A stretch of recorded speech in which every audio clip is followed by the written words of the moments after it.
मैं डॉक्टर अखिलेश खरे हूँ, MBBS DCH हूँ और इसके साथ ही मेरे पास एक फेलोशिप है मेरी पीडियाट्रिक एंडोक्राइनोलॉजी में। एंडोक्राइनोलॉजी मीन्स बच्चों का डायबिटीज, थायराइड, कमजोर बच्चे, दुबले बच्चे, कुछ विकृत बच्चे, वो सारी चीज़ों का सुपर स्पेशलाइजेशन भी मैंने किया हुआ है। तो मैं बेसिकली पीडियाट्रिक्स पे ही बात करूंगा अभी कि पीडियाट्रिक्स मतलब जो आमतौर पर जो हमारी धारणा है कि बच्चे देखना थोड़ा मुश्किल काम है, ऐसा मैंने पहले भी सुना था। मेरा भी पहले ये सोचना था जब मैंने पीडियाट्रिक्स नहीं की हुई थी। और आमतौर पे अभी गाँव में और डॉक्टर्स के बीच में, एमबीबीएस डॉक्टर्स के बीच में भी ये बात रहती है कि सबसे मुश्किल काम वही है। लेकिन मुझे ऐसा लगता है कि वो जो मतलब मुश्किल काम मीन्स 4-5 साल तक के बच्चों को देखने में दिक्कत होती है लोगों को, क्योंकि वो बता नहीं पाते। ऐसा सोचते हैं लोग कि वो पेशेंट तो बोल ही नहीं पाएगा, हमको देखना होगा, कैसे देखेंगे, क्या करेंगे। लेकिन ऐसा है नहीं। क्योंकि इसमें मुझे ऐसा लगता है कि जो 4-5 साल का बच्चा होता है वो किसी भी चीज को फैब्रिकेट नहीं करता। जो उसके सिम्टम्स हैं, जो चीजें हैं, वो उसकी बॉडी पर दिखती हैं, उसके व्यवहार में दिखती हैं। तो जैसे मैंने अभी पहले भी बोला कि जो हमको एग्जामिनेशन है वो प्रॉपर करना चाहिए। अगर हम एक बच्चे का एग्जामिनेशन प्रॉपर करते हैं तो वो बच्चा जो है वो सारी चीजें खुद ही बोल देता है एक तरह से। तो हमको सबसे पहले स्ट्रेस उसी पर देना चाहिए कि हम एक जब भी बच्चा हमारे पास आए, खासतौर पर जो 4-5 साल से छोटा बच्चा हो, उसको हम प्रॉपर एग्जामिन करें। माँ बाप से उसकी प्रॉपर हिस्ट्री लें, पूछें क्या तकलीफ है। जो भी माँ बोल रही है वो सही है, हमको अपनी चीजें इम्पोज नहीं करनी चाहिए उसके ऊपर कि मतलब जो हम जो देख रहे हैं या फिर हमने ऐसा देखा ही नहीं है तो ऐसा कैसे हो सकता है, ऐसा नहीं सोचना है। माँ बाप जो भी बोले उस चीज को पहले पॉइंट उसका नोट कर लेना चाहिए कि भाई हाँ, माँ ने ये बोला है कि ये हो रहा है और ऐसा बिल्कुल हो सकता है, माँ बोल रही है मतलब हो सकता है। फिर उसके बाद हम उसके एग्जामिनेशन पे जाना चाहिए हमको। एग्जामिनेशन मतलब सभी का हार्ट रेट देखना है। हार्ट रेट देखना मैं बता देता हूँ अभी, अगर बहुत सारे लोगों को तो आता भी होगा सब चीज़ें, लेकिन मैं फिर भी एक बार बोलूँगा इन चीज़ों के बारे में, क्योंकि मुझे मुझे पेशेंट देखने में प्रॉब्लम होती है, लोगों को भी होती है। तो हार्ट रेट देखना है, रेस्पिरेटरी रेट देखना है, सांस कैसे ले रहा है, बच्चे का हार्ट कैसे चल रहा है, सांस कैसे ले रहा है। एसपीओ2 मीटर अभी इस समय सबके पास है, पल्स ऑक्सीमीटर। तो पल्स एसपीओ2 भी देखना है, उनका ऑक्सीजन लेवल। पॉसिबल हो तो बीपी के अलग कफ आते हैं बच्चों के, तभी बड़ों का अलग बीपी इंस्ट्रूमेंट होता है, बच्चों के लिए अलग उनका जो पट्टा होता है ना, कफ होता है, वो अलग होता है। बीपी लेना चाहिए, उसको छू के देखना चाहिए कि वो हाथ पैर ठंडे हैं कि गर्म है। ये सारी चीजें मतलब ये प्रॉपर वाइटल है, इनको देखना चाहिए पहले। फिर उसके बाद अगर पॉसिबल हो तो कुछ मोटी मोटी चीजें जो सामान्य बीमारियां होती हैं हमारे यहाँ, बच्चा जो आता है वो मुख्य रूप से माँ बाप बुखार, सर्दी, खांसी, उल्टी, दस्त, ये तकलीफों के साथ ही आते हैं आपके पास। तो पहला मतलब जो गाँव का पेशेंट है या माँ-बाप है, उनको तो यही दिखता है, बाकी बीमारी हम बाद में ढूँढते हैं कि क्या हुआ है, हो सकता है ये नहीं हो, कुछ और हो, लेकिन बताते तो वो यही हैं। तो हमको इन सब बीमारियों के लिए पहले हमको ये देख लेना चाहिए। तो मैं ठीक जा रहा हूँ ना? मुझे और कुछ तो नहीं बताना है? किसी को कोई डाउट होगा ना या कोई चीज़ होगी तो वो बोल देगा बीच में। जी सर, वो अभी आप बता दीजिए, हम अभी इनसे इनको और मौका हाँ, देंगे हाँ। डिस्कशन के बाद हम पार्टनर्स को क्वेश्चन कि आंसर हाँ सेशन जी, अलग से भी रख कि लेंगे। आपसे पूछ सकें कुछ। हाँ, हाँ। तो हार्ट रेट हार्ट रेट समझते हैं ना? हार्ट रेट मतलब पल्स रेट और हार्ट रेट एक ही चीज़ होती है, ठीक है? हार्ट रेट कैसे देखना है? एक तो आप नब्ज़ देखते हैं ना, उससे भी आप हार्ट रेट देख सकते हैं, या फिर आप स्टेथो को सीने पर बाएँ तरफ रखेंगे और जो भी धड़कन की आवाज़ आएगी, उसको 1 मिनट तक काउंट करेंगे। इसमें कोई शॉर्टकट नहीं है, 1 मिनट तक काउंट करना ही है। आप भी वही करते हैं, बच्चों का डॉक्टर वही करता है, यहाँ बैठा भी, दिल्ली में बैठा भी और अमेरिका में बैठा भी, वैसे ही चेक करते हैं। उसको वैसे ही चेक करना है, बिल्कुल करना ही है और ठीक है? हार्ट रेट देखना है। फिर रेस्पिरेटरी रेट बच्चों में जो 4-5 साल तक के बच्चे होते हैं, उनमें पेट का ऊपर-नीचे होना, 1 मिनट में पेट को कितने बार ऊपर कर रहा है, वो काउंट करते जाना है, 1 मिनट में कितना हुआ, उसको नोट कर लेना है, ठीक है? बड़े बच्चों में आप फेफड़े की गति भी देख सकते हैं, मतलब सीने के ऊपर-नीचे की मूवमेंट देख सकते हैं। तो रेस्पिरेटरी रेट हो गया। फिर बच्चों को छूकर देखना चाहिए कि बच्चे को बुखार है कि नहीं। जैसे माँ ने बोला बुखार है, तो आपने छूकर देख लिया पहले तो कि बुखार है। एक बार आपको पेट में, सीने में, सर में देखना है और हाथों में, पैरों में देखना है कि कैसा है, ठीक है? टेम्परेचर नापना ही है उसके बाद, हर बच्चे का टेम्परेचर नापना चाहिए। अगर आपको गन से चेक करना हो, गन से करिए, या थर्मामीटर, ये वाले थर्मामीटर से करना हो जो अपना रूटीन में यूज़ होता है, उससे करिए। फिर उसके बाद बीपी चेक करना जिनको आता है तो वो चेक कर सकते हैं। बच्चों के लिए कफ रख सकते हैं आप अलग अलग, क्योंकि बड़ों के कफ से बच्चों का बीपी नहीं देखा जा सकता। और बीपी कई सारी बीमारियों में, जैसे बच्चा अगर कोई माँ बाप आए और उन्होंने बोला कि हमारा बच्चा 10 दिन से बीमार है, बुखार आ रहा है, बहुत तेज बुखार आ रहा है, खा नहीं रहा है, तो डेफिनेटली उसका बीपी कम हो सकता है, बच्चा शॉक में हो सकता है और हम उसका ट्रीटमेंट करें। हम हालांकि गलत ट्रीटमेंट नहीं करेंगे, लेकिन उसके बाद ही बच्चे को दिक्कत हो जाएगी, क्योंकि अगर वो पहले से शॉक में है तो प्रॉब्लम हो सकती है और फिर बाद में वो दोष हमारे ऊपर आ जाता है उन चीजों का। तो हमको चेक करना चाहिए। नहीं करते हैं, ठीक है, कोई बात नहीं, आप पल्स देख सकते हैं। पल्स अगर ठीक ठाक आपको समझ में आ रही है, बहुत सबको इतना एक्सपीरियंस है कि जब नब्ज पकड़ते हैं तो वो कमजोर है कि ठीक ठीक चल रही है, तेज तेज थ्रस्ट कर रही है।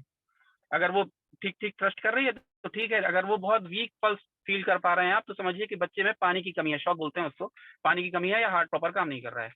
ठीक है, ये सारी चीजें देखनी चाहिए। फिर एक होता है, इसके अलावा इसमें एक चीज होती है, हार्ट रेट हर एज ग्रुप के हिसाब से अलग अलग होता है। ठीक है, तो हमको वो एक मोटा मोटा पता होना चाहिए। मैं, आप चाहेंगे तो मैं आपको शेयर कर दूंगा, वो एक एक चार्ट होता है जिसमें जैसे 2 साल के बच्चे का हार्ट रेट आमतौर पे 100-110 के आसपास होता है। जो 6 महीने का बच्चा होता है वो 110-120 तक भी जा सकता है, या फिर 90-95 से 110-120 तक होता है। जो 5-6 साल का बच्चा होता है उसका हार्ट रेट फिर 80-90 चलता है, और फिर उसके बाद वो एडल्ट की टाइप उसमें आ जाता है, जो नॉर्मल है 72। ठीक है, और ऐसे ही रेस्पिरेटरी रेट है। कोई भी रेस्पिरेटरी रेट, मतलब सांस लेने की जो बच्चे की गति है, वो 4 साल से 5 साल के बच्चे की अगर 20 से ऊपर है तो वो दिक्कत है।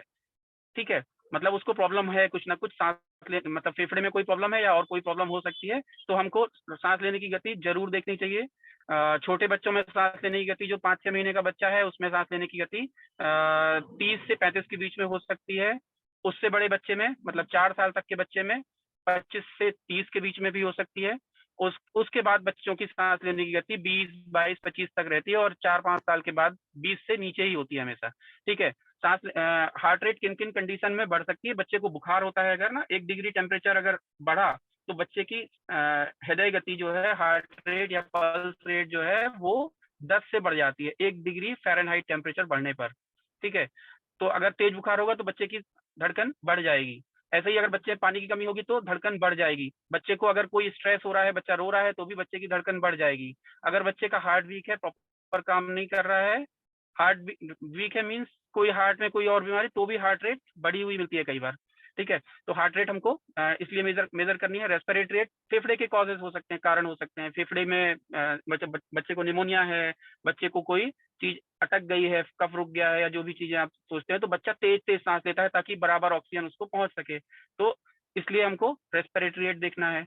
बुखार तो आपने देख लिया। बच्चों के जो कई बार हम देखते हैं कि मतलब आप लोग बताते भी हैं कि बच्चे का सर गर्म है और हाथ पैर ठंडे हो रहे हैं, ऐसा हो रहा है, तो ये एक शॉक वाली कंडीशन हो सकती है। इसलिए हमको छू के भी देखना चाहिए टेम्परेचर।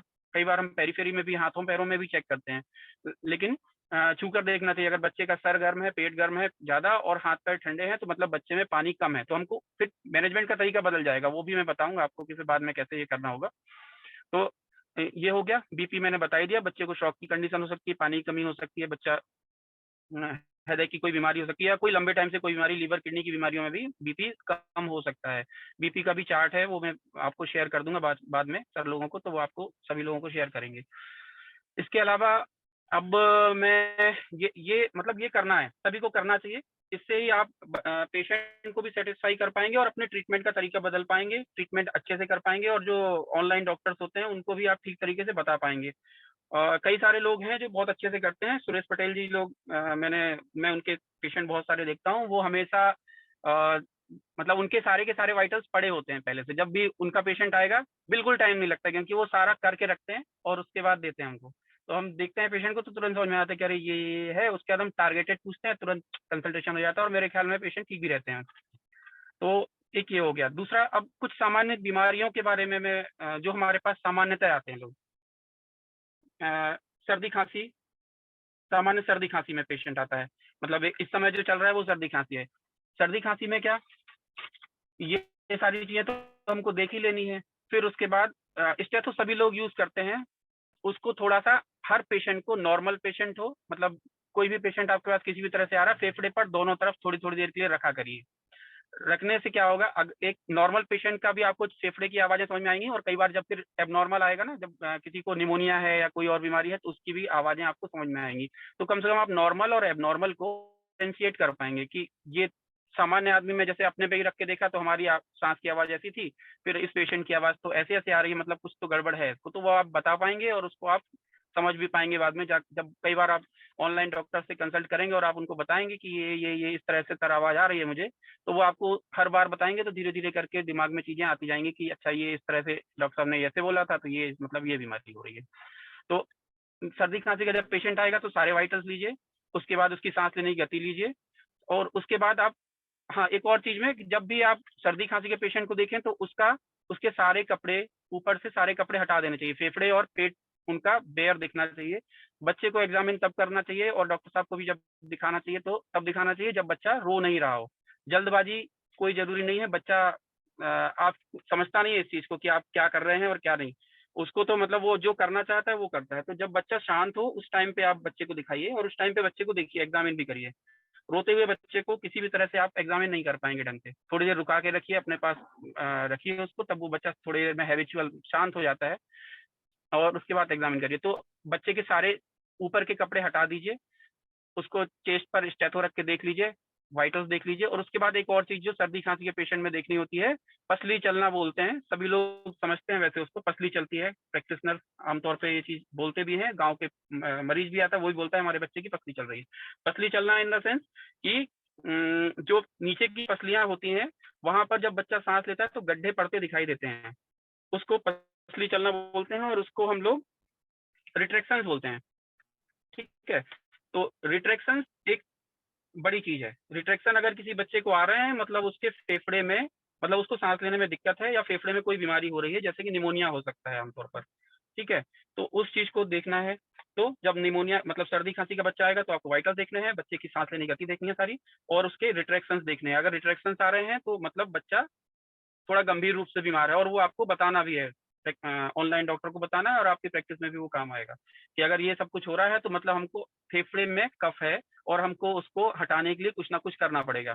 या तो जो ऑनलाइन डॉक्टर हैं उनको बताएंगे तो वो बता ही देंगे आपको, और या आप जब प्रैक्टिस करते हैं खुद भी देखते हैं पेशेंट, तो आप क्या कर सकते हो कि फेफड़े में कफ है, मतलब ऐसी दवाइयां हमको देनी है जिससे फेफड़ा फैले, मतलब जो जैसे कि साल्ब्यूटामोल और ये सारी दवाइयां जो हैं। ठीक है ना, आप लोग समझ रहे हैं, मतलब कोई चीज गड़बड़ तो नहीं जा रही? ठीक, तो मतलब हमको इस तरह की दवाई देनी है जिससे कफ बाहर निकल सके। तो जो ये कॉम्बिनेशन आता है ना, एस्टाकाइन एलएस या इस तरह की चीजें जो आती हैं, साल्ब्यूटामोल हो गया, ब्रोमेक्सिन होता है जिसमें जिसमें गॉर्फेंसिन होता है, ये दवाइयां हमको देनी है जिससे बच्चे का फेफड़ा फैले फैले और कफ बाहर निकलने में उसको मदद हो। ठीक है, तो एक तो सिंपल सी ये चीज हो गई, ये आपको बताना है। फिर उसके बाद फीवर, जब बच्चा सर्दी खांसी के साथ आता है उसको बुखार है कि नहीं वो देखना है। अगर बच्चे को बुखार है तो हमको बुखार पहले ट्रीट करना है। सब बच्चे में सबसे पहली चीज है कि बच्चे को हम बुखार के लिए कुछ ना कुछ दें। सबसे पहली चीज दवाई देना है वो है बुखार की दवा। बुखार की दवा देना है उसको। अगर बहुत तेज बुखार है, 101 102 बुखार जा रहा है, तो हमको फिर स्पंजिंग करनी है। पानी की पट्टी करने से किसी को कभी निमोनिया नहीं होता। जो गांव में धारणा है हमको उसको बदलना होता है। अक्सर पेशेंट के मतलब पेरेंट्स जो होते हैं वो आके ये बोलते हैं अरे पट्टी करेंगे तो निमोनिया हो जाएगा, लेकिन ऐसा नहीं होता है। उनको ये समझाना है कि पट्टी करना ही है बुखार कम करने के लिए। फिर उसके बाद पल्स ऑक्सीमीटर से अब जब आप ऑक्सीजन देख लेंगे, अगर बच्चे को निमोनिया होगा और अगर उसको रिट्रैक्शन आ रहे हैं, मतलब पसली चल रही है, तो हो सकता है अगर फेफड़े में कफ होगा तो उसको ऑक्सीजन सेचुरेशन भी कम आ रहा होगा। तो हमको उसको ऑक्सीजन सेचुरेशन देखना है। अगर वो कम है तो हमको उसको मतलब तत्काल वैसे रेफर करना चाहिए, ऑक्सीजन की जरूरत होती है क्योंकि, और हमारे पास एक छोटे सेटअप में कभी भी ऑक्सीजन होती नहीं है अवेलेबल। तो मतलब हमको पल्स ऑक्सीमीट्री करना ही है हर बच्चे की। और अगर रिट्रैक्शन आ रहे हैं तो बिल्कुल 100% कोशिश करनी है कि कर लें। ठीक है, और हाँ, पल्स ऑक्सीमीट्री करने के लिए क्या चीज होती है कि थोड़ा सा टाइम देना होता है। कई बार हम देख लगाते हैं और या तो आता ही नहीं है उसमें कुछ, या जब आता है तो वो बहुत गड़बड़ आने लगता है। तो उसमें कैसे देखना होता है, हार्ट रेट जो बच्चे का चल रहा है, आप स्टेथो रख के देख लीजिए या नब्ज पकड़ के देख लीजिए, जो हार्ट रेट पल्स रेट चल रहा है, अगर वो पल्स ऑक्सीमीटर के पल्स रेट से मैच कर रहा है तो जो सैचुरेशन आ रहा है वही सैचुरेशन हमको देखना है। कि अगर हार्ट रेट बच्चे की 120 आ रही है और फिर सैचुरेशन अगर 97 आ रहा है या 88 आ रहा है जो भी, तो वो करेक्ट है। अगर आपने देखा हार्ट रेट आ रही है 120 और आपके पल्स ऑक्सीमीटर में हार्ट रेट आ रही है 40, तो जो सैचुरेशन आ रहा है वो गलत हो सकता है। तो थोड़ा टाइम उसमें भी देना है। फिर आया रोल एंटीबायोटिक्स का। अगर बच्चे को सर्दी खांसी के साथ बुखार नहीं आ रहा है तो मोस्ट प्रोबेबली बच्चे को वायरल इन्फेक्शन की शुरुआत हो सकती है। उस कंडीशन में एंटीबायोटिक्स देने की जरूरत नहीं होती है। ठीक है, तो हमको उस टाइम पे एंटीबायोटिक्स नहीं देने हैं। वैसे आमतौर पे इस समय जो आ रहा है वायरल फीवर में बच्चे को तेज बुखार के साथ आते हैं, लेकिन कई बार ऐसे होता है कि बच्चे को बुखार तो नहीं आ रहा, बस सर्दी खांसी है, थोड़ा सा खांसी आ रही है इसको, खांसी आ रही है इसको, तो नाक बंद होने के कारण भी आ सकती है, थोड़ा सा ऊपर के गले के ऊपर के थोड़े बहुत इन्फेक्शन के कारण भी आ सकती है, उसमें कोई एंटीबायोटिक देने की जरूरत नहीं होती है। तो आप लोग उस टाइम पे एंटीबायोटिक्स नहीं दीजिए, और उसके बाद आप कंसल्ट करने को चाहें तो कंसल्ट कर सकते हैं। फिर अगली जो कॉमन बीमारी है वो है उल्टी दस्त। उल्टी दस्त का मैनेजमेंट बच्चों में बिल्कुल अलग तरीके से हो जाता है। जैसे हम आमतौर पे जो करते हैं प्रैक्टिस, पता नहीं कौन कैसे करता है, मैं बताता हूँ कि क्या करना होता है बच्चे में। थोड़ा सा अगर लिखते जाएंगे उल्टी दस्त के मैनेजमेंट को तो लिख लीजिएगा आप लोग थोड़ा थोड़ा सा। क्या होता है बच्चे का, हाँ एक और चीज है, बच्चे का वजन। कोई भी बच्चा आपके पास आता है 11-12 साल तक का बच्चा, उसका वजन जरूर किया करिए, क्योंकि वजन के हिसाब से ही सारी दवाइयों का डोज बच्चों में डिसाइड होता है। अगर बच्चे का वजन आपने नहीं किया तो डोज आप हमेशा इनकरेक्ट डोज देंगे और उसके बाद ट्रीटमेंट प्रॉपर नहीं होता कभी। तो वजन आपको करना है। फिर बच्चे माँ से पूछना है कि कितने बार दस्त हो रहा है, कोई भी बच्चा है कितने बार दस्त हो रहा है। फिर उसके बाद आपको पूछना है उल्टी तो नहीं हो रही है। फिर उसके बाद आपको पूछना है कि बच्चा कुछ खा रहा है कि नहीं खा रहा है। और फिर उसके बाद पूछना है बच्चा पेशाब कर रहा है कि नहीं कर रहा है। ठीक है, अगर माँ ने बोला कि 10-12 बार दस्त हो रहा है या जो भी हो रहा है, जितना भी वो बोल रही है, ठीक है, तो हमको क्या देखना है, बच्चा पेशाब कर रहा है कि नहीं कर रहा है और खा रहा है कि नहीं खा रहा है।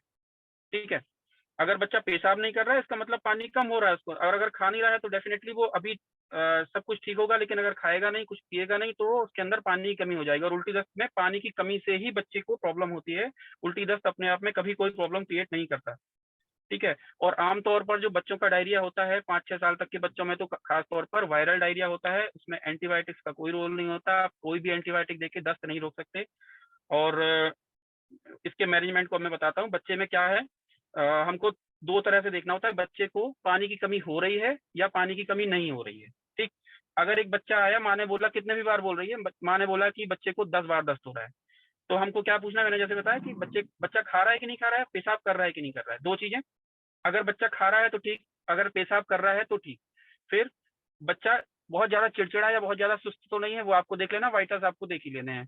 ठीक है, अगर इनमें से कोई चीज नहीं मिल रही है, मतलब बच्चा ठीक ठाक कुछ कुछ खा रहा है, बच्चा पेशाब कर रहा है, बच्चा बहुत चिड़चिड़ा या सुस्त नहीं है, तो फिर आपको क्या करना है, इसका मतलब बच्चे में पानी की कमी नहीं हो रही है। तो हमको क्या ट्रीटमेंट देना है, जो भी आप साथ में एंटीबायोटिक्स या जो भी आप अपने हिसाब से ऐड कर सकते हैं। फीवर वगैरह नहीं है तो नहीं देना है, अगर फीवर है तो देना है। और फिर उसके बाद क्या, बच्चे को ORS 1 लीटर पानी में एक पूरा सैचेट ORS घोलना है और 10 ml पर केजी से देना है। कैसे, 1 लीटर पानी में, 1 लीटर पानी के बोतल में एक पूरा पैकेट घोल दिया और उसके बाद 10 ml पर केजी से उसको दे दिया। मतलब अगर बच्चा 10 किलो का है तो उसको 100 ml ORS हर दस्त के बाद देना है। ठीक है, एक चीज ये हो गई बस ना। अगर बच्चे को पानी की कमी नहीं लग रही है आपको, तो आपको सिर्फ इतना ही करना है कि इतना देना है, साथ में जिंक देना है, जो जो कि सरकारी पोस्टरों में लिखा भी होता है, उसका ट्रीटमेंट इतना ही। साथ में इस समय क्या हम प्रोबायोटिक्स देते हैं, जैसे स्पोरोलैक आप लोग देते हैं या फिर एंट्रोजर्मिना के एम्पुल्स वगैरह देते हैं, साथ में वो ऐड करते हैं। अगर बच्चे को फीवर है तो एंटीबायोटिक्स भी ऐड करना है, अदरवाइज नहीं करना है। फिर दूसरी चीज होती है, बच्चे को पानी की कमी है। अगर पानी की कमी होगी तो उसको क्या लक्षण मिलेंगे आपको, कि बच्चा एक तो पेशाब नहीं कर रहा है या बहुत देर देर बाद पेशाब कर रहा है। जैसे माँ बोलेगी बच्चा पहले तो ये घंटे 2 घंटे में पेशाब कर लेता था, अभी इस समय तो ये 5-5, 6-6 घंटे में, आज सुबह से अभी मान लो इस टाइम पे आया हुआ है तो बोलेगी कि सुबह से तो साहब एक ही बार पेशाब किया। ठीक है, तो इसका मतलब पानी की कमी है। और जब पानी की कमी होगी तो बच्चा क्या हो सकता है, चिड़चिड़ा हो जाता है बहुत ज्यादा। जैसे बच्चा आया और बहुत ज्यादा ही रो रहा है वो, तो इसका मतलब वो चिड़चिड़ा है, उसको पानी की कमी हो रही है, इस कारण से वो रो रहा है। ठीक है, दूसरी चीज क्या हो सकती है, जब बहुत ज्यादा पानी की कमी होगी तो बच्चा सुस्त हो सकता है। ठीक है, तो बच्चा अगर ये सारे लक्षण आपको मिल रहे हैं, साथ में हार्ट रेट भी बढ़ा हुआ मिल रहा है, अगर हृदय गति बढ़ी है, तो इसका मतलब है पानी की कमी है। पानी की कमी वाले बच्चे को कैसे आपको देना है, एक मतलब ओरल ट्रीटमेंट बताता हूँ मैं पहले। आपको क्या करना है, वही वजन देख लेना है बच्चे का, और ORS देना है। 1 लीटर पानी में एक पूरा सैचेट घोल देना है, और उसको 75 ml पर kg से, ठीक है, 10 किलो का बच्चा है, 750 ml शुरुआत के 4 घंटे में पिला देना है। आ रहा है समझ में? जी बिल्कुल सर, बहुत अच्छी है ना? जानकारी आप दे रहे हैं। और ठीक है, हाँ 75 ml पर kg से अगले 4 घंटे में पिला देना। मान लीजिए कि अभी बजा है 3 और 3 बजे बच्चा आया, तो उनको ये बोलना है कि ये ORS घोल दिया है मैंने, और अब आप इसको 7 बजे तक में इसको खत्म करना है। ये 75 मतलब 750 ml, 10 किलो के बच्चे का बता रहा हूँ मैं, ठीक है, 750 ml आपको खत्म करना है। उसके अलावा वही 10 ml पर kg से जितने बार बच्चा दस्त करेगा या उल्टी करेगा, उसको आपको वो पिलाने की कोशिश करनी है। ठीक, मतलब 750 ml तो ये हो जाएगा उसका, 75 ml पर kg वाला, और 10 ml पर kg वाला ऐड रहेगा उसको साथ में। ठीक है, दस्त में सिर्फ और सिर्फ एक ही दवा जो सबसे जरूरी है, जो कि हम अक्सर मिस करते हैं, वो सिर्फ ORS है। ठीक है, हमको हर हर कंडीशन में ORS बच्चे को पिलाना ही पिलाना है, जब तक कि बच्चा पी रहा है। ठीक है, और इसके बाद इसके अलावा भी अगर पी सकता है तो और पिला सकते हैं, मतलब 75 ml पर kg और 10 ml पर kg, ये 2 चीजें याद रखनी है जिस बच्चे में आपको पानी की कमी लग रही है तो। और पानी की कमी के लक्षण मैंने बताए आपको, हार्ट रेट उसका बड़ा हो सकता है, पेशाब बच्चा देर देर में कर सकता है या बिल्कुल नहीं कर सकता है। उसके अलावा बच्चा चिड़चिड़ा है, बच्चा सुस्त है, बच्चे का मुंह सूखा हुआ है, आंखें धसी हुई हैं, वो बात मतलब जो गंभीर स्थितियां होती हैं वो तो वैसे भी आप लोग समझ जाते हैं। ठीक, तो एक चीज ये हो गई। अब आया बच्चे जो 6 महीने से कम का बच्चा होगा, ये तो सारा 6 महीने से बाद के बच्चों का होगा। 6 महीने से कम के बच्चों में आपको ORS नहीं देना होता है, क्योंकि हम क्या करते हैं, एक्सक्लूसिव ब्रेस्ट फीडिंग के लिए जाते हैं कि बच्चे को 6 महीने से कम के बच्चे को तो बाहर का कुछ देना ही नहीं है, तो हम ORS भी नहीं दे रहे हैं उसको। फिर तो हमको उसको क्या करना होगा, उसको सिर्फ गंभीरता के लक्षण देखने हैं, मतलब यही सारे, पेशाब बच्चा कर रहा है कि नहीं कर रहा है, चिड़चिड़ा बहुत ज्यादा रो तो नहीं रहा है, बहुत ज्यादा सुस्त तो नहीं हो रहा है। अगर ये सब कुछ नहीं है तो उनको बोलना है कि हर दस्त के बाद एक बार और माँ को कोशिश करनी है कि उसको दूध पिलाए। अब अगर आपको गंभीर लक्षण मिलते हैं कि बच्चा पेशाब नहीं कर रहा है और बच्चा बहुत चिड़चिड़ा है, बहुत ये है, सारी चीजें मिल रही हैं आपको, तो फिर उसको हम IV दे सकते हैं, IV फ्लूइड दे सकते हैं। ठीक है, IV फ्लूइड देने का भी तरीका यही है, जो सेम जो मैंने ये बताया है उसी रेशियो में बच्चे को देना होता है। मतलब वही, अगर बच्चे को पानी की कमी के लक्षण है तो 75 ml पर kg से जो भी फ्लूइड मतलब ये आता है, उसको हमको NS, पहला जो लगाने के लिए बच्चों में फ्लूइड है वो NS है, NS लगाना है आपको। ठीक है, नॉर्मल सेलाइन। और उसके बाद मेंटेनेंस फ्लूइड होता है, वो तो ठीक है, वो थोड़ा सा लंबी चीज हो जाएगी फिर, लेकिन इतना आपको कर देना है। और उसके बाद अगर आप इतना कर देते हैं तो बच्चे को कम से कम जान का खतरा तो नहीं ही होगा। फिर आई अब ORS मैंने आपको बता दिया है, अगर किसी को डाउट होगा तो आप पूछ लीजिएगा, मैं फिर से बता दूंगा आपको। बच्चों में पानी की कमी दूर करना है हमको, दस्त के हर मरीज में पानी की कमी ही दूर करना है। सिर्फ पानी की कमी हम दूर रखेंगे तो डायरिया जो है बच्चों में 90% केसेस में डायरिया वायरल डायरिया होता है। गैस्ट्रोएंटराइटिस मतलब जो मेट्रोनर्जोल और ये सारी चीजें देते हैं, वो गैस्ट्रोएंटराइटिस वाला मतलब अमीबा वाला वो सब होता नहीं है। तो हम अगर हम इतना कर देंगे तो बच्चा अपने आप से 2-3 दिन में रिकवर कर जाता है। बच्चों के केस में, डायरिया केस में काउंसलिंग भी बहुत जरूरी होती है। हमको माँ बाप को स्थिति की गंभीरता के बारे में पहले से बता देना है, ट्रीटमेंट के बारे में भी पहले से बता देना है कि हम क्या करेंगे और ये दस्त कैसे ठीक होगा। कभी भी हमको दस्त वाला बच्चा जब आएगा तो हमको, या कोई भी बीमारी का बच्चा आएगा तो हमको पहले से ये नहीं बोलना है कि नहीं नहीं बस अब दवाई देंगे और ये ठीक हो जाएगा कुछ टाइम बाद। ऐसा बिल्कुल होने वाला नहीं है, क्योंकि और इसी कंडीशन में फिर माँ बाप बच्चे को लेके एक डॉक्टर से दूसरे डॉक्टर, दूसरे डॉक्टर से तीसरे डॉक्टर जाते हैं। अगर हम पहले ही ये समझा दें उनको कि भाई दस्त जो है वो वायरस के कारण से हो रहा है या जिस भी कारण से हो रहा है, बच्चे को दस्त ठीक होने में 2 से 3 दिन का टाइम लगेगा। आप लोग घबराइएगा नहीं, जो हम ट्रीटमेंट का तरीका बता रहे हैं वो आप उस तरह से करते रहिएगा। पानी की कमी नहीं होनी चाहिए, गंभीरता के लक्षण आप उनको समझा दीजिए कि अगर गंभीर होगा तो ये लक्षण मिलेंगे जो मैंने आपको बताए हैं। तो माँ बाप एक बार समझ जाएंगे तो वो आपको, आपके ऊपर विश्वास करके वो कहीं दूसरी जगह नहीं भागेंगे, वो आएंगे, इलाज कराएंगे और वो बच्चा ठीक भी होगा। ठीक है, इसके बाद जो उल्टी दस्त में ऐड करने वाली जो चीजें, उल्टी का तो आप जानते हैं, ओंडेस्ट्रान या डोमपेरिडोन आप लोग देते ही हैं उनको उल्टी रोकने के लिए, वो देना ही है। दस्त में जैसे मैंने बताया कि हम प्रोबायोटिक ऐड कर सकते हैं, जो बाद में जिंक और प्रोबायोटिक, तो ये उल्टी दस्त का एक सामान्य मैनेजमेंट है। एंटीबायोटिक्स की बात बाद में आती है कि अगर फीवर है, बच्चा इंप्रूव नहीं हो रहा है, तो हम बाद में एंटीबायोटिक्स ऐड कर देंगे उनको। ठीक है, सर्दी खांसी का हो गया मैनेजमेंट, उल्टी दस्त का हो गया। बुखार, बुखार आमतौर पर मतलब हमारे पास भी और आपके पास भी हर पेशेंट, हर बच्चा या हर जो बड़ा भी आता है वो एक ही तकलीफ से आता है, हमारे बच्चे को बुखार है या मुझे बुखार है। बीमारी चाहे कुछ भी हो, वो बुखार जरूर बोलते हैं साथ में। तो हमको बुखार चेक करना है। चेक कर लिया, फिर उनसे पूछ लेना है कि बुखार तेज आता है कि धीमा आता है। बहुत सारे पेशेंट, मोर देन 50% पेशेंट मुझे ऐसे मिलते हैं जो ये बोलते हैं नहीं नहीं साहब, बुखार तेज नहीं आता, बहुत धीमा धीमा हल्का हल्का बुखार रहता है बच्चे को, या मुझे हल्का हल्का बुखार रहता है।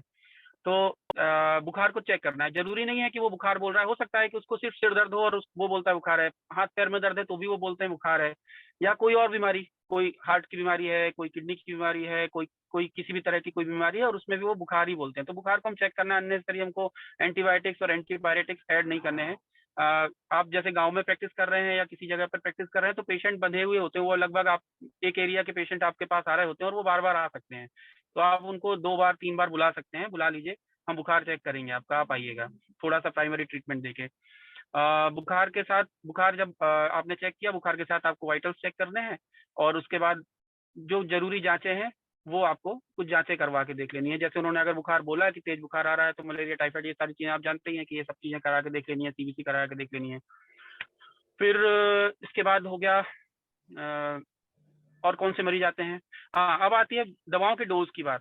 कुछ कुछ मोटी मोटी जो मतलब मेन दवाइयाँ हैं ना, दवाइयाँ कहने को होता है ना कि बहुत सारी अनगिनत दवाइयाँ हैं और हम सबका डोज कैसे याद कर सकते हैं, लेकिन हर डॉक्टर के पास, जैसे मेरे पास भी है ना, मैं मुश्किल से 50-60 तरह की दवाइयाँ ही कॉमनली यूज करता हूँ। उसके बाद मैं बहुत सारी दवाइयाँ यूज नहीं करता, फिर वो अलग कुछ अलग बीमारियों के लिए अलग दवाइयाँ होती हैं। तो हमको कम से कम 10-20 बीमारियों की दवाइयों के डोज याद होने चाहिए, बच्चों के लिए खास तौर पे। अगर बच्चे को हमने प्रॉपर डोज में ट्रीटमेंट नहीं दिया, बच्चा ठीक नहीं होगा। ठीक है, टाइफाइड में किसी बीमारी का डोज डबल हो जाता है। ठीक है, तो कैसे, मैं एक बार बोल देता हूँ, बहुत सिंपल सिंपल सी कुछ दवाइयों की प्लीज नोट कर लीजिए, आप लोगों को प्रैक्टिस करने में बहुत सुविधा हो जाएगी। जैसे कि मैं पहले आपको ORS का मैंने बता दिया है, वो आप लोगों ने लिख लिया है। दूसरा मैं जिंक का बता देता हूँ। एक मोटा डोज ये है कि 2 साल से कम का बच्चा है तो 2.5 ml देना, उसके बाद 5 ml देना सभी बच्चों में। ठीक है, उसके अलावा आपको लगभग 2.5 से 3 मिलीग्राम पर केजी दे सकते हैं, उसको छोड़ दीजिए। चलिए, ऑन्डेस्ट्रान का बता देता हूँ भी। ऑन्डेस्ट्रान को देना है 0.15 मिलीग्राम पर किलोग्राम के डोज से देना है। अगर 10 किलो का बच्चा है तो कितना आएगा, कोई बोलेगा? सर अभी अनम्यूट आएंगे आप ही। अच्छा, हाँ बाद ठीक है, में थोड़ी देर में हम हाँ ठीक है, पूछेंगे ठीक क्वेश्चन। है। ऑन्डेस्ट्रान का डोज होगा 0.15 mg पर केजी, 0.15 मिलीग्राम पर किलोग्राम से देना है। ठीक है, 10 किलोग्राम का बच्चा होगा तो 1.5 मिलीग्राम डोज आएगा उसका एक बार में। ठीक है, तो 1.5 मिलीग्राम आपका जो ऑन्डेस्ट्रान का सिरप होता है वो 2 मिलीग्राम का होता है 5 ml में। ठीक है, अगर एक 10 किलो का बच्चा है तो उसको कितना देंगे, लगभग 3.5 से 4 ml एक बार में देना है और दिन में आप 4 से 6 बार तक उसको दे सकते हैं। उल्टी ठीक नहीं होती है, आमतौर पे हम यहीं पर गलती कर जाते हैं कि हमने देखा कि एक 6 महीने का बच्चा है, उसका वजन 4-5 किलो होगा तो हम उसको बूंद में दवाई दे देते हैं फिर कि इसको ऐसा करना 10-10 बूंद 3 बार पिला देना। डोज प्रॉपर नहीं है, उल्टी ठीक होगी ही नहीं उसकी। ठीक है, अगर 5 किलो का बच्चा है तो कितना होगा, 15-75, तो लगभग 1 mg से भी कम डोज है। 1 mg कितना होगा, 2 ml के आसपास डोज आएगा, 2 ml। अच्छा, एक और चीज बता दूं, 1 ml में 20 बूंद होता है। आप जो ड्रॉपर से दवाई पिलाते हैं ना, उस ड्रॉपर का 1 ml में 20 बूंद आता है। ठीक है, 20 बूंद। अगर आपने किसी को 1 ml दवाई देनी है तो 20 बूंद दवाई पिलानी पड़ेगी आपको। तो अगर 2 ml है तो आप अगर 10 बूंद दे रहे हैं तो कोई मतलब नहीं, 2 ml का मतलब है 40 बूंद दवाई देनी होगी उसको फिर। ठीक है, तो ऑन्डेस्ट्रान का डोज बता दिया मैंने आपको। अब आया आपका पैरासीटामोल का डोज। 15 मिलीग्राम पर किलोग्राम से कम में पैरासीटामोल नहीं देनी है। 15 मिलीग्राम पर किलोग्राम पर डोज है। अगर 10 किलो का बच्चा है तो कितना आएगा, 150 मिलीग्राम। तो जो हमारा नॉर्मल कैल्पोल सिरप होता है ना, तो वो 120 mg का होता है। तो आप एक 10 किलो के बच्चे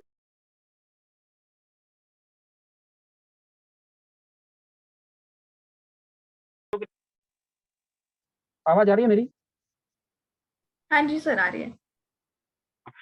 ठीक है। इसी तरह से सेफिक्सिम जो बहुत ही कॉमनली यूज करते हैं हम, सेफिक्सिम 10 mg पर केजी। सर पैरासीटामोल का क्या डोज है? 15 मिलीग्राम पर किलोग्राम ओके पर डोज है ना, 4 बार तक आप दे सकते हो उसको।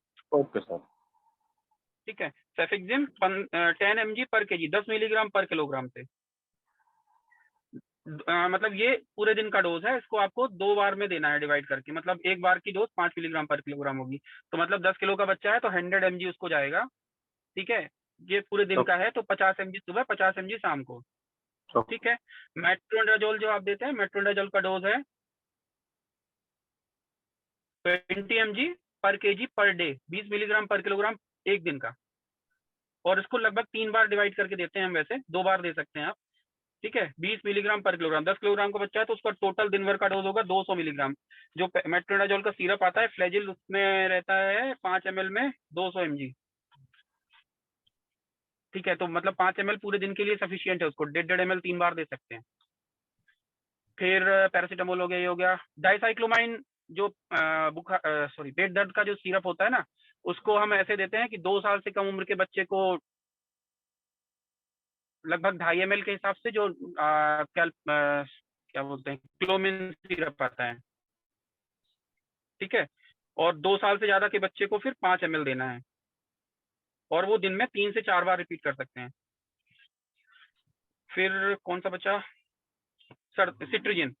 जैसे सिट्रिजिन और मोंटेलुकास का जो सिरप यूज करते हैं, उसमें भी ऐसा है कि हमको 6 महीने से कम के बच्चे को तो यूज ही नहीं करना है, आमतौर पे यूज नहीं करना है, रिकमेंडेड नहीं है। यूज करते हैं बहुत सारे लोग, कई बार मैं भी दे देता हूँ, लेकिन रिकमेंडेड नहीं है। अगर बच्चे को कोई और कॉम्प्लिकेशन लग रही हो तो प्लीज मत दीजिए। मोंटेलुकास लिवोसिट्रिन 6 महीने से ज्यादा देना है। 2 साल से कम को 2.5 ml, 2 साल से ज्यादा को 5 ml, मतलब वो 2 ml जो 2 mg और 4 mg का है तो लगभग 2.5 ml और 5 ml आएगा। फिर सर्दी नहीं, ये सिंगल डोज है, मतलब एक ही बार। ओके है ना। और फिर क्या हो रहा है, ORS हो गया, सेफिक्सिम, ये अच्छा। कुछ एंटीबायोटिक जो IV एंटीबायोटिक जो आप लोग यूज करते हैं ना, उसमें मैं बताता हूँ। सेफ्ट्राइक्सोन या सेफोटेक्सिम जो यूज करते हैं वो 100 mg पर केजी पर डे है, उसका डोज 2 बार में डिवाइड करके देना है, 100 मिलीग्राम पर किलोग्राम। नेगेटिव का बता दीजिए सर, नेगेटिव का। इसका एमोक्सिसिलिन का सर, एमोक्सिसिलिन का। अच्छा हाँ, एमोक्सिसिलिन देना है 40 mg पर केजी पर डे, 40 मिलीग्राम पर किलोग्राम पर डे से। 10 किलो का बच्चा है तो 400 mg एक दिन में आएगा उसको। एसिक्लोपेरा यूज कर सकते हैं बच्चे को? नहीं, एसिक्लोफेनेक बच्चों में रिकमेंडेड नहीं है, मतलब 2 साल से कम में तो रिकमेंडेड बिल्कुल नहीं है। और उसके बाद भी आप 5 साल से कम के बच्चे को भी जरूरत पड़ने पर, मतलब एसिक्लोफेनेक दर्द के लिए यूज करते हैं आमतौर पे। जो बच्चों में यूज होने वाले बुखार की दवाइयां या दर्द की दवाइयां हैं वो आइबुप्रोफेन है, पैरासीटामोल है और मेफेनेमिक एसिड है। ओके। और उसके अलावा जो भी दवाइयां हैं वो फिर मतलब अलग बीमारियों में यूज होती है। एंडोमेथासिन भी यूज होता है, एसिक्लोफेनेक होता है, लेकिन वो अलग तरह की बीमारियों में जहाँ पर रिस्क बेनिफिट रेशियो अलग होता है, मतलब बच्चे को जरूरी है देना तब देना है। सर सिट्रिजिन का बताइए एक बार। बच्चे में टिटनेस का इंजेक्शन तो नहीं दे सकते ना, चोट लग गए ऐसे तो? नहीं, बच्चे को टिटनेस का इंजेक्शन देना है, लेकिन क्या है एक्चुअली बच्चा अगर प्रॉपरली वैक्सीनेट है ना, तो जैसे 15 महीने तक का बच्चा जो है उसको तो वैक्सीनेशन हो ही रहा होता है, DT लगा होता है 15 महीने पर जी। और टिटनेस का ऐसा है कि अब इस समय जो नया शेड्यूल आया है वो 3 महीने का है। अगर 3 महीने पहले उसको किसी तरह से भी टिटनेस दिया गया है तो 3 महीने के अंदर में आपको नहीं देना है फिर उसको। तो एक तरह से मान लीजिए कि लगभग 18-19 महीने तक के बच्चे को आपको टिटनेस का इंजेक्शन नहीं देना है, पूछ बस लेना है कि वैक्सीनेट हुआ है कि नहीं हुआ है। ओके ठीक है। ओके। और जैसे अगर जो बच्चा आया, हेलो हाँ सर, 5 साल का बच्चा है जिसको तो टिटनेस अपन दे सकते हैं, जिसका डोज जो वही देना है, 0.5 ml ही देना है पूरा ही देना है। डोज सभी में टिटनेस का सेम ही है, किसी भी में यूज करेंगे आप टिटनेस का डोज सेम है, बड़ों में भी बच्चों में भी। जी सर। और टिटनेस का ऐसा नहीं है एक्चुअली, टिटनेस तो आप अगर एक बच्चे को वैक्सीनेट हुआ है और आप उसको दोबारा लगा देते हैं कोई प्रॉब्लम नहीं है उससे, कोई दिक्कत हो जाने वाली। वो सिर्फ ये कि बच्चे को पेन और इंजेक्शन का बचाते हैं हम, इसलिए उसको बचाते हैं। बाकी कोई ऐसा नहीं है कि आपने अगर उसको वैक्सीनेट हुआ है पहले, अगर मान लो 1 महीने पहले टिटनेस लगा दिया किसी ने और आपने लगा दिया तो कुछ हो जाएगा, ऐसा कुछ भी नहीं है। आप दे सकते हैं लेकिन वो कोई मतलब की चीज नहीं है, इसलिए नहीं देना है, सीधी सी बात है। Hello hello. हाँ सर, बोल रहे थे कि मान लीजिए 1.5 साल का बच्चा है, अगर उसका बाल नहीं आ रहा है तो उसको क्या करेंगे? 1.5 साल के बच्चे का बाल नहीं आ रहा है, हाँ बाल नहीं आ रहा है तो वो देखिए कई सारी बीमारियों के लक्षण हैं ये। बाल ना आना, बच्चे में बाल ना आना मतलब ऐसा नहीं है कि जैसे बड़ों में बुजुर्गों में बाल झड़ जाते हैं तो वैसे बच्चे में हो जा रहा है। कई सारी कमियां होती हैं और कई सारी बीमारियां होती हैं जिनमें ये हो सकता है। जैसे 1.5 साल का बच्चा है, बाल नहीं आ रहे हैं, कई सारी जेनेटिक बीमारियों में बाल नहीं आते, कई सारे कुपोषण मतलब विटामिन की कमी से बाल नहीं आते। तो हमको अगर ऐसा कोई बच्चा आ रहा है तो उसको हमको आप ऑनलाइन कंसल्टेशन करना पड़ेगा, वो लक्षण देखने पड़ेंगे और भी कई सारे जो साथ में हो सकते हैं जी। और उसके बाद हम उसको ट्रीट कर सकते हैं। सिर्फ अगर हम सिंपल ये करेंगे कि बाल नहीं आ रहे हैं और बाल उगाने की हम उसको दवाई देंगे तो हो सकता है क्या 90% केसेस में होगा कि फर्क नहीं पड़ने वाला फिर।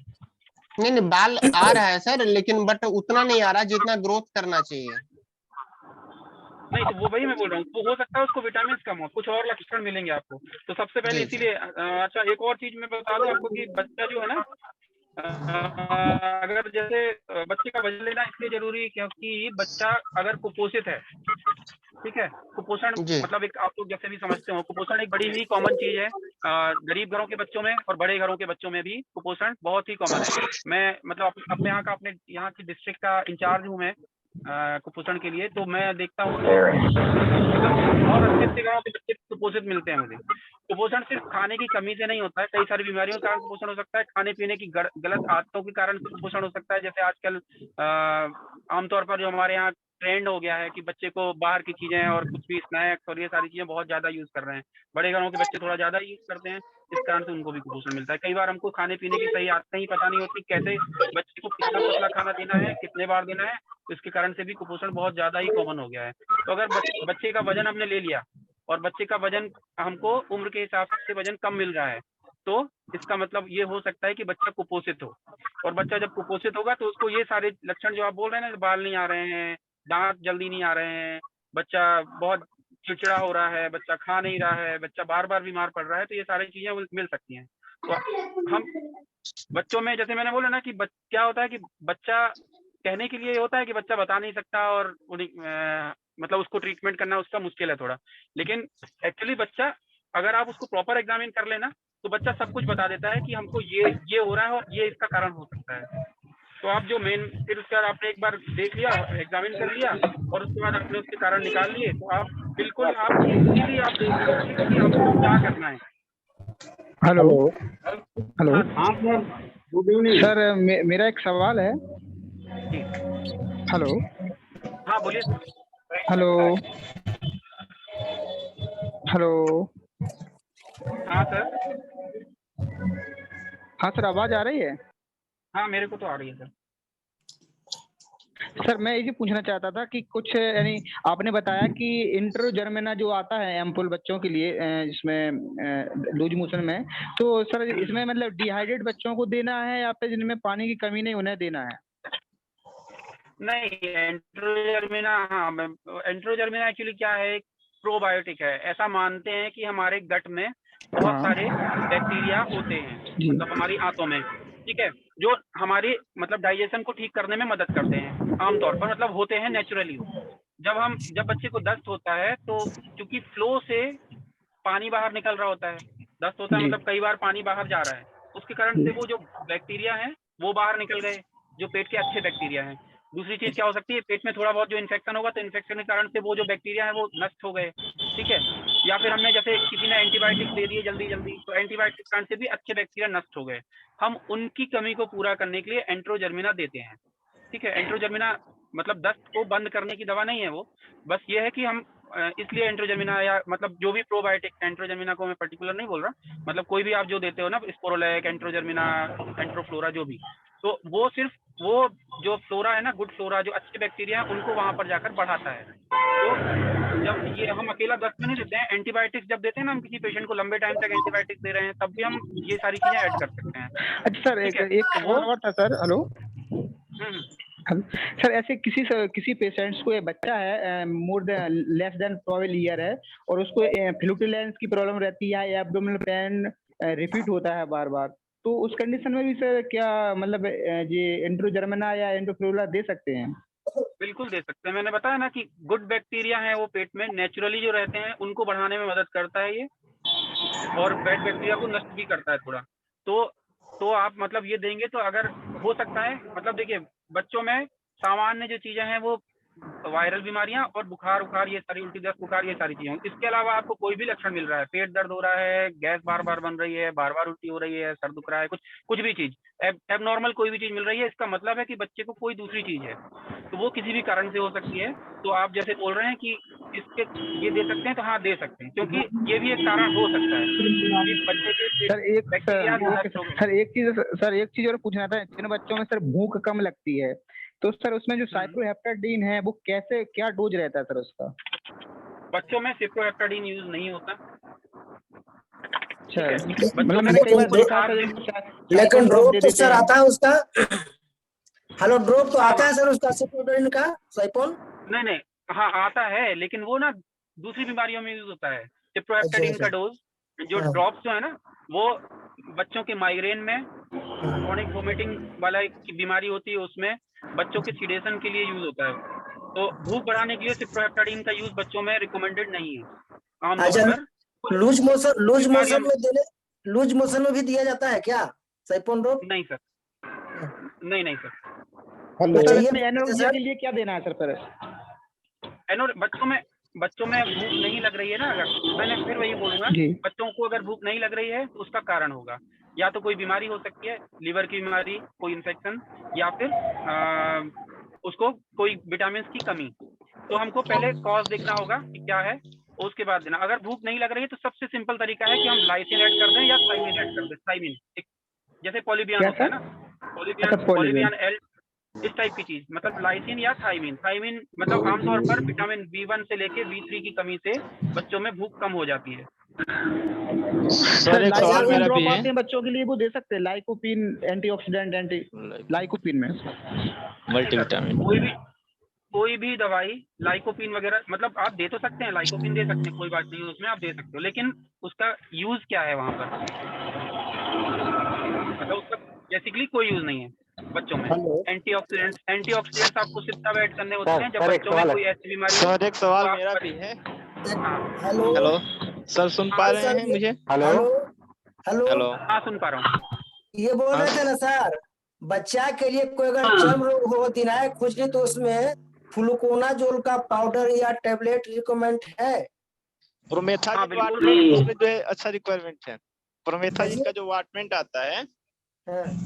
प्रोमेथाजिन का वाटमेंट जो है वो बेहतर है मेरे हिसाब से। नहीं, हम ये जानना चाहते हैं फ्लूकोनाजोल उसका स्किन पर कोई दुष्प्रभाव करता है क्या इन्फेक्शन मतलब में?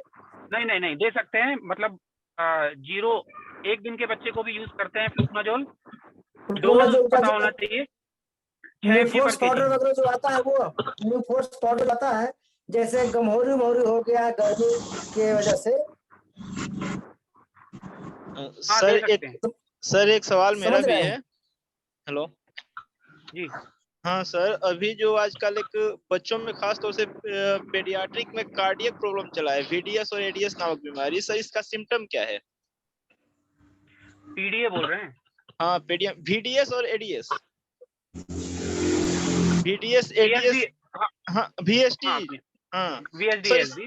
हाँ, तो सर इसका सिम्टम क्या है? विदाउट इको कैसे जानेंगे कि ये जो है बच्चा वो VDS या ADS नामक बीमारी से संक्रमित है?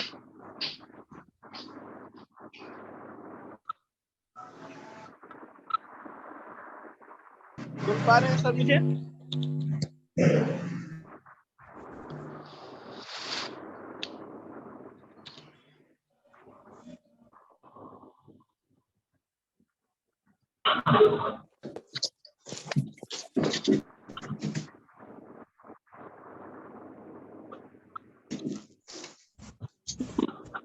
आवाज नहीं आ रही है।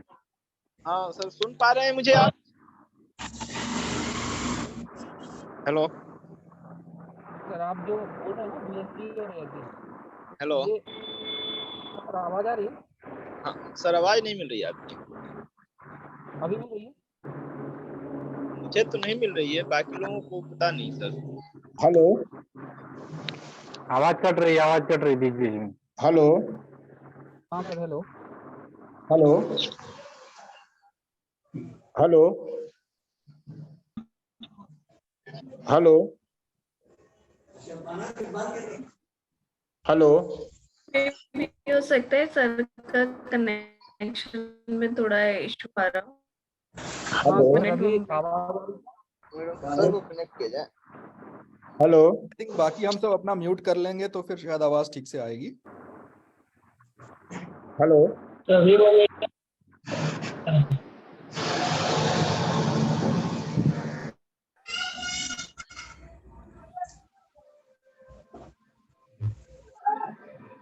डॉक्टर साहब दर्द बड़ी है। दवाई कोई जैसे खा दर्द खा ठीक रहता है तब तक। जिसको कुछ पूछना है वो अनम्यूट करके बाकी सब म्यूट कर दो ना भाई। हाँ मैंने सवाल किया है, उसका भी सर जवाब नहीं मिल पाया है मुझे। ये सारे आदमी अनम्यूट कर आवाज पहुंच रही है?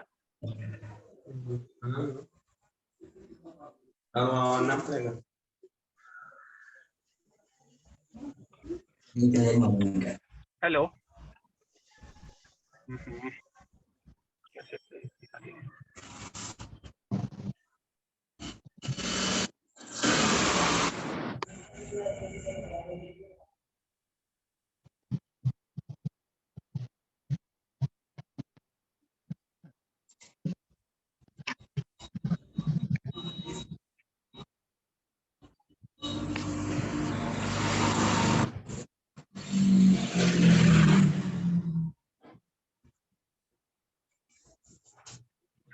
हेलो। हाँ सर। हाँ अभी आवाज पहुंच रही है? हाँ सर, अभी आवाज आ रही है। ठीक है। एएसडी वीएसडी आपने पूछा था। एएसडी मतलब एट्रियल सेप्टल डिजीज और हाँ। वेंट्रिकल सेप्टल डिजीज, मतलब हाँ। बच्चे के हार्ट में जो बीच में एट्रियम और वेंट्रिकल के बीच में जो पर्दा होता है, हाँ। वॉल होती है, वो वहां पर छेद है। छेद हो ठीक है, जाती है तो सर। आपको हाँ पहला लक्षण आपको क्या मिलेगा? मतलब सबसे पहले तो वही है, वाइटल्स जब आप देखेंगे ना तब आपको समझ में आएगा। बच्चे का हार्ट रेट बढ़ा हुआ मिलेगा।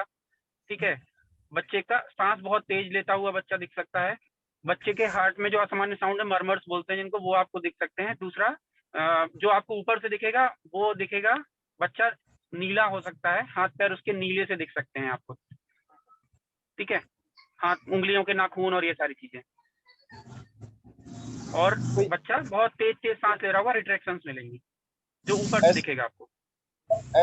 ऐसा भी कोई सिस्टम है क्या कि बच्चा जो है बहुत जल्दी थक जाएगा, बहुत जल्दी उसको भूख लगने लगेगी, इस तरह का कोई सिम्टम? सर नहीं सुन। ऐसा भी कोई सिम्टम आएगा क्या कि बच्चा को जल्दी भूख लग जाएगा, बच्चा जो है बार बार रोने लगेगा, या एब्डोमिनल पेन वगैरह, पेट में दर्द वगैरह जैसा, एसिडिटी बन जाना? ये जो लक्षण आप बोल रहे हैं ना, ये किसी भी जो हार्ट की बीमारी होगी ना, हार्ट में बच्चों की बनावट में कमी होती है, कई जगह पर छेद हो सकते हैं, तो कोई भी बीमारी होगी तो बच्चे में आपको, मतलब अगर कोई छोटा सा कोई चीज होगी, ये आपने एएसडी वीएसडी जो पूछा ना, ये थोड़ा बड़ी चीज हो जाती है। पीडीए होता है ना, हाँ पीडीए वगैरह भी होता है, उसमें किसी भी हार्ट की बीमारी है, इसमें भी। और आप बताने के लिए आएंगे आपको, अगर बच्चा जन्म के साथ में ज्यादा बीमार नहीं हुआ तो माँ बाप आपको क्या बताएंगे कि हमारा बच्चा बार बार बीमार हो जा रहा है, इसको बार बार सर्दी खांसी हो जाती है। बच्चा हमारा दूध पीता है ना तो थक जाता है, थोड़ा सा दूध पीता है बच्चा और उसके बाद फिर छोड़ देता है। हाँ, यही सिम्टम बताया सर मैंने आपको। और उसको पसीने में जब दूध पीता है ना, ऐसा ये लक्षण आपको मिल सकते हैं। सर इसका सफिशिएंट जांच क्या है? इको कार्डियोग्राफी जो होता है उसके थ्रू हम ये जान पाएंगे क्या कि उसका जो वो होल हाँ, है बिल्कुल। वो कितने एमएम का है, क्या साइज है? वही एक सफिशिएंट जांच है जिसमें आप ये पता कर सकते हैं कि बच्चे को हार्ट की बीमारी है या क्या है वो। ठीक है सर, धन्यवाद।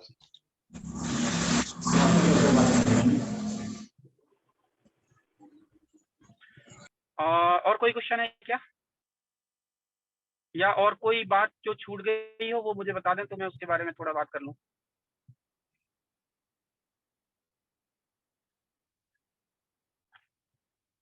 हेलो,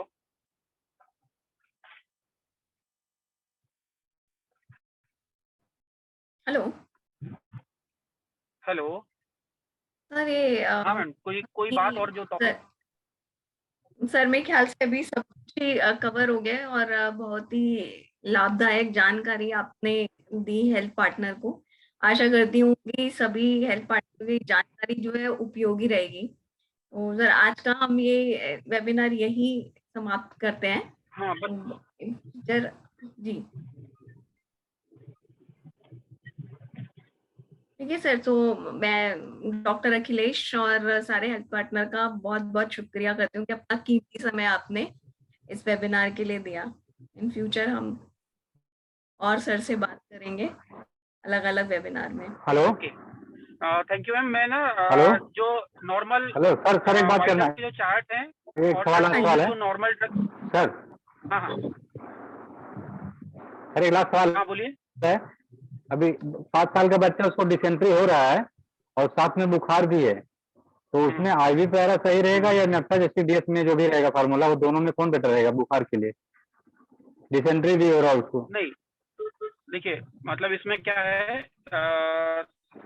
सबसे जब भी बच्चे को बुखार होता है तो हमको सबसे पहली दवाई जो यूज करनी है, सबसे सेफेस्ट ड्रग है वो पैरासीटामोल है। प्लेन पैरासीटामोल यूज करना है।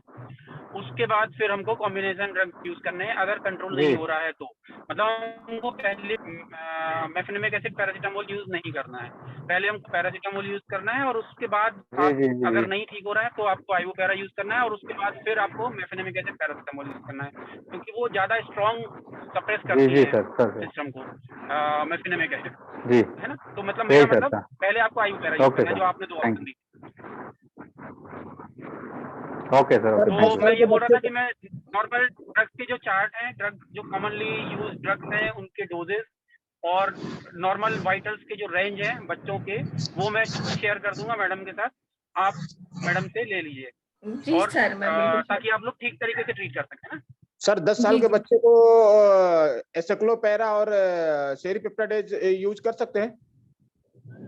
हाँ बिल्कुल, नहीं यूज कर सकते हैं। मैंने आपको पहले भी बोला कि ये यूज करना है, लेकिन जब आपको ऐसा लगे कि ये यूज करना बहुत जरूरी है, मतलब है ना, समझे आप मेरी बात को। सेरोपेप्टिडेज मतलब घाव सूख नहीं रहा है, घाव को सुखाने के लिए आपको या स्ट्रॉन्ग एंटी इन्फ्लेमेटरी की जरूरत है कहीं जहाँ पर बच्चे को आपको इन्फ्लेमेशन ज्यादा लग रहा है, तो आपको यूज करना है। ओके, 10 साल के बच्चे को। हाँ नहीं, आप यूज तो मैंने वहां पर ही बोला कि आप 2 साल से ज्यादा के बच्चे को यूज कर सकते हैं, लेकिन जहाँ पर जरूरत हो। कॉमनली मतलब ऐसा यूज नहीं करना है कि आपने पहली बार आपके पास बुखार के लिए आया और आप एसिक्लोपैरा लिखो उसको, मतलब वैसा मतलब मेरा। नहीं, सेरिपेप्टाइड की मैं बात कर रहा हूँ कि ये यूज कर सकते हैं जिस 0 SP आता है। सेरोपेप्टिडेज भी जहाँ पर आपको एंटी इन्फ्लेमेटरी की जरूरत है, जहाँ पर इन्फ्लेमेशन आपको लग रहा है, मतलब कोई सूजन या कोई ऐसी चीज ज्यादा लग रही है, ठीक है, तो उस टाइम पे आप यूज कर सकते हैं उसको। Okay sir, okay, thank you sir. जी सर, बहुत बहुत शुक्रिया आपका कीमती वक्त देने के लिए, और समय की कमी की वजह से अभी हमें इसको समाप्त करना पड़ेगा। तो मैं हेल्थ पार्टनर का भी बहुत बहुत शुक्रिया करती हूँ कि आप सबने अपना कीमती समय दिया। आशा करती हूँ कि ये जो जानकारी डॉक्टर अखिलेश जी ने दी है सबके लिए बहुत लाभकारी रहे और उपयोगी रहे।